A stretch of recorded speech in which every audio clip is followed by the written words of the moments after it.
This is The Scene on BBC Radio London with Aurie Styla. This is The Scene. My name's Aurie Styla. This is The Scene, BBC Radio London. I've got my first guest in the building. Real cool person. We've just been chin-wagging and talking right now. But she's an amazing pianist. Her name is, here we go, ready? Isata Kanneh-Mason. Yes. There you go. There you go. I already said to you, I'm funny with getting names wrong because my name is one that I've had wrong several times and I just don't want to get yours wrong.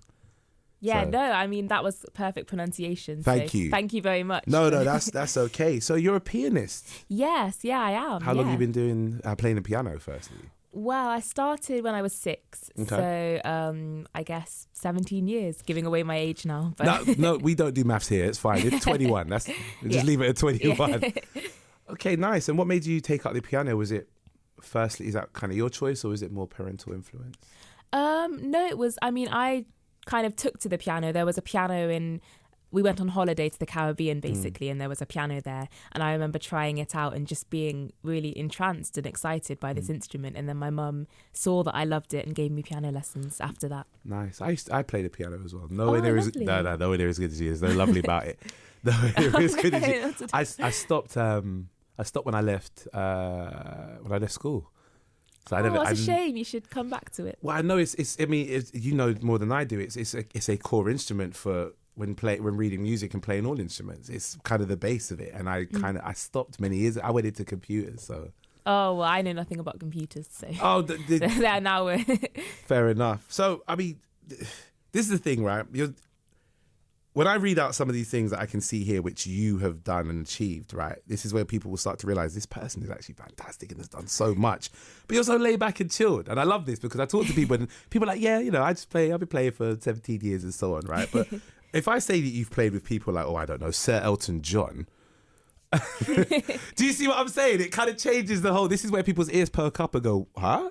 And it changes the whole thing. How did that come about, firstly? Well, the Elton John thing was basically because he used to go to the Royal Academy of Music, Yes. which is where I currently study. And when I was about 17, I met him there and I played to him. And then that's how it came about. And then he said, would you like to play with me in this concert in Los Angeles? And I was very excited. So that happened. Excited, but no nerves. Like, this is Elton John in Los Angeles. Like, that's a big thing. Yeah, I think it was quite lucky because I was just at an age where these kind of things just kind of went over my head and I just kind of just did them and didn't really think about it. And I just enjoyed the whole experience. And I think it was only afterwards that I looked back and thought, oh my gosh, like that was a huge thing. But I didn't have a chance to get nervous during the experience. And with working with someone like Elton John, the radar, you must have been on so many people's radar at that point. So, how do you top that? If that makes sense, because that is like one of the best pianists alive. Yeah, he's definitely one of the biggest people that I've performed with. But I think, I've enjoyed so many things that I've done. I really enjoyed doing that, and I enjoy doing concerts, and I always meet interesting people. And Elton John is very well known, but I think there are lots of interesting people as well that I've met. Who else? Let us know. Oh, well, I can't think off the top of my head, but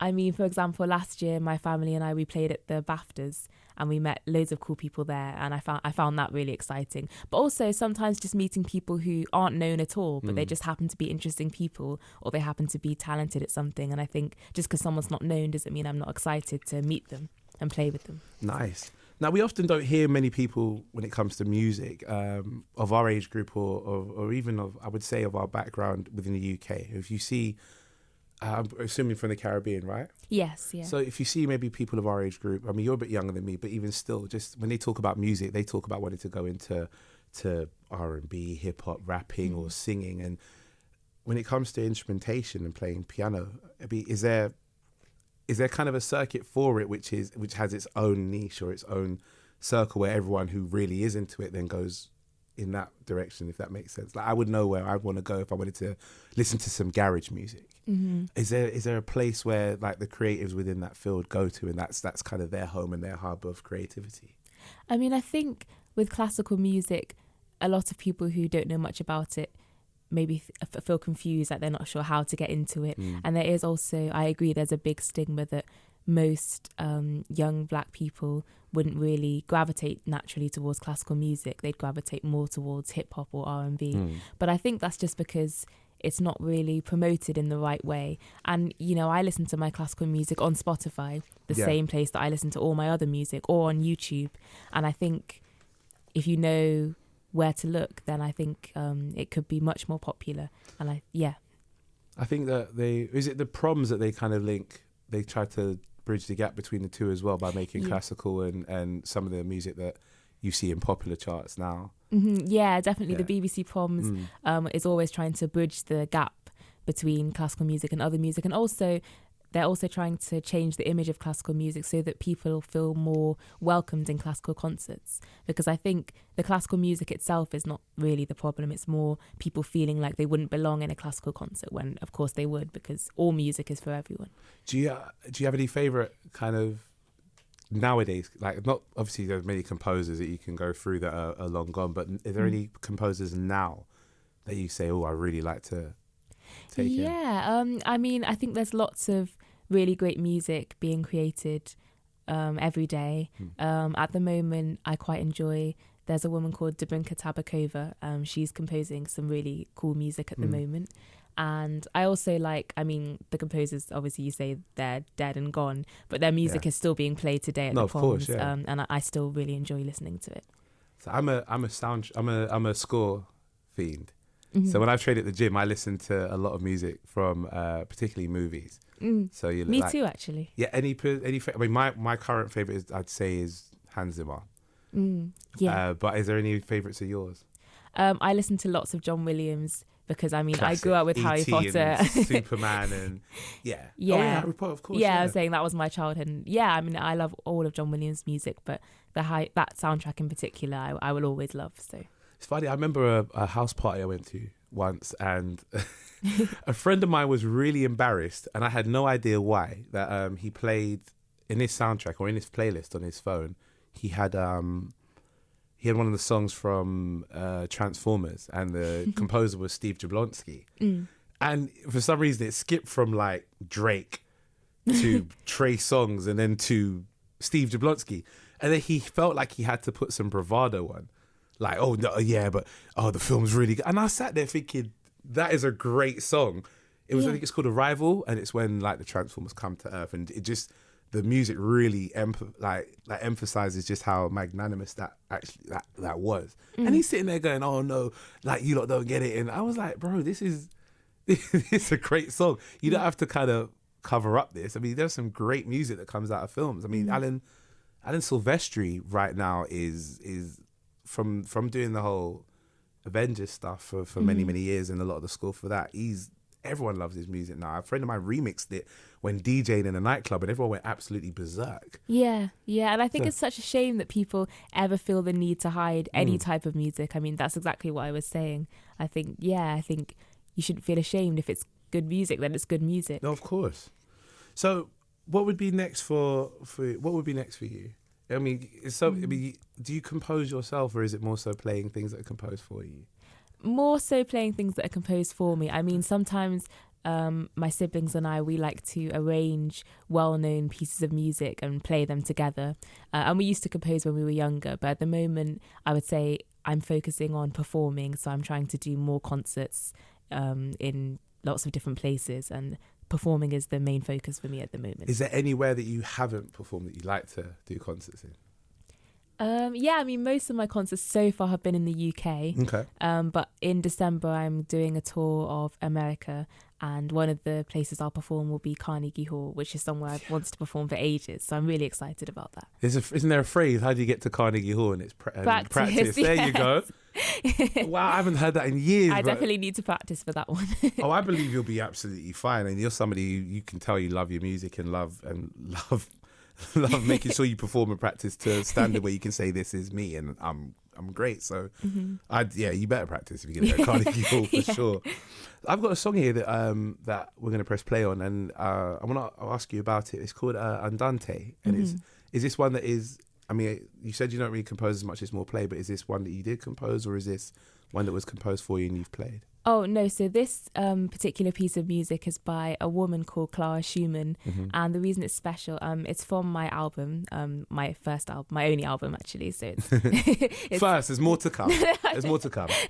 But yeah, it's by a woman called Clara Schumann who lived 200 years ago. Well, she was born 200 years ago, actually. So that's why I've released the album, because it's to celebrate the 200th year anniversary of her birth. Okay. And so she composed this piece. Nice. And why this piece in particular? I think it's a really beautiful piece. It's quite a slow, relaxing piece, but it also has quite an element of sadness and grief to it. So I like sad music. I think there's something really nice about listening to sad music. I mean, maybe I'm strange. No, it's not strange. If you can feel the emotion in a song, yeah, and you can almost close your eyes and picture what it is you're supposed to picture from the music that's played, sad, happy, whatever the vibe and feeling, then if it really resonates with you, then there's nothing to feel bad about. If you like that, then you like that. It's just the way you said it. I like sad music. It just came across like, yeah, give me some depressing stuff. Yeah. So anyway, that's this piece. No problem. I'm going to press play on this and we'll talk to you straight afterwards as well. Ladies and gentlemen, this is Andante by Clara Schumann. Clara Schumann, as played by the amazing... I said it right, didn't I? Isata Kanneh-Mason. All right, let's press play on this right now. And that is Andante. That was really, really nice. That was really, really laid back and chilled. I like how you can close your eyes and feel that. Yes, yeah. I was just listening to you. Yeah, I completely agree. That's lovely. Yeah. That was... Now, am I right in saying music runs in your family as well? Yes. We've done some research here. You have a brother who plays the cello. Mm-hmm. And if I'm right, his name is Sheku. Yes. Played the cello. Say again? Oh, you say it like Sheku, but they're complicated names. No, let's get this right.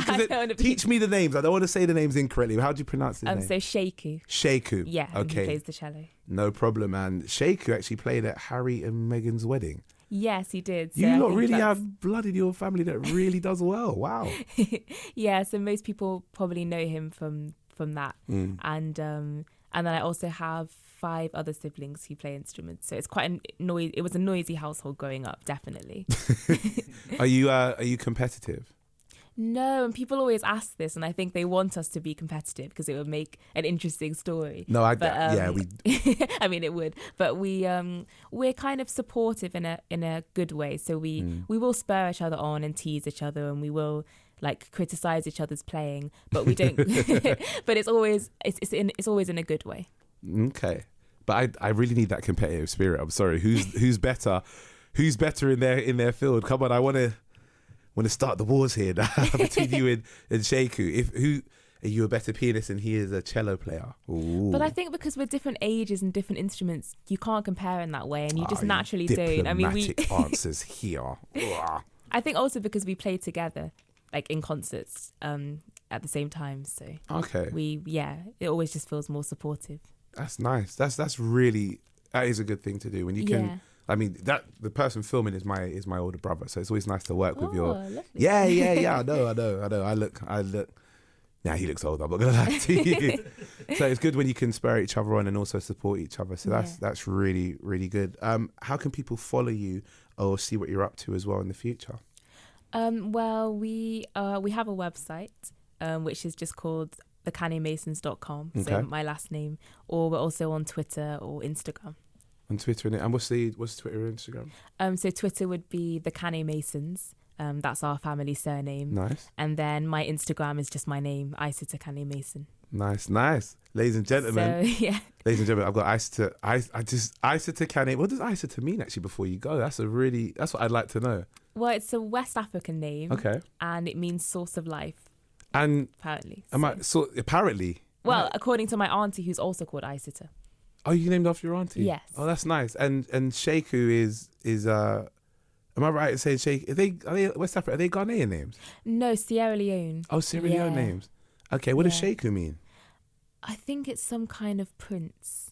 You said that confidently. I can't, because think I it's some can't kind of completely prince. remember, and I'm aware that my mum is listening to the show and she's probably shaking her head right now. So I'm not going to confidently say that, but I think it's something like that. No problem. I've got Isata in the building, and you're coming back in a little bit as well, aren't you? Yes, I'll be back later. No problem. Thank you for the talk, and also for that lovely Andante song by, is it Clara Schumann. Schumann, that's it. Yeah. Okay, ladies and gentlemen, we're going to go to another track, and then after, I'm going to get my next guest in the building. Let's play some Doja Cat. Juicy.